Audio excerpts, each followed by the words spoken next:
We're going to be saying this a lot between now and November, which is the human cost of this huge. Believe it or not, I'm going to show you some sane analysis from MSNBC.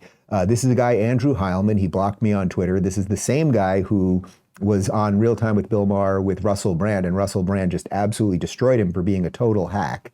But here he is actually explaining that the further the right goes with these abortion bans, the more it will help Democrats, which is Donald Trump's point. So you have a leftist activist on MSNBC actually making the same exact point as Donald Trump, and he's happy because he knows it will help Democrats. Take a look. I was in Arizona over the last weekend, and even before this ruling, there was a lot of discussion about the fact that abortion rights groups were trying to get this ballot initiative on the ballot for November. They said they had the signatures already. There's a July deadline. That's when we're going to know for sure. But they were already, even before this, they had the signatures to get that on the ballot, or so they said. So it was looking like an abortion rights, something enshrining abortion rights in the Arizona Constitution was going to happen anyway. We're going to be saying this a lot between now and November, which is the human cost of this huge, at least in the short term, to Arizona women, if this goes into effect in any short-term way. The political effect of this could not be better for Joe Biden. That is just a fact. And it's not just about the contrast. It's not just about where Donald Trump is. This is now in these states, Jonathan, you know this. This is a turnout game. How do you what is Joe Biden worried about most every day?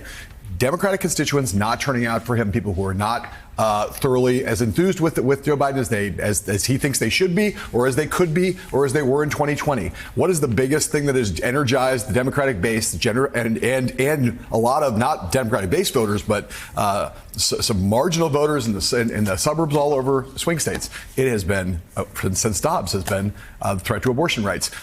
Constitutional amendment on the ballot, a ballot initiative in Arizona is the way that Arizona comes back in play for Joe Biden, despite all of the other problems he has. That doesn't mean he's going to win it, but Democrats look in Nevada, too, where there's another one of these ballot initiatives. You get these ballot initiatives, whether it's in Florida or Arizona or Nevada, get them on the ballot.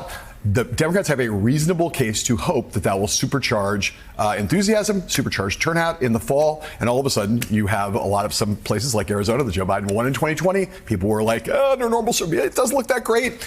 It just resets everything in terms of what the electorate is going to look like in that state. Could not be better for Joe Biden, and he's absolutely right. Again, doesn't matter necessarily what your personal religious feelings on abortion are.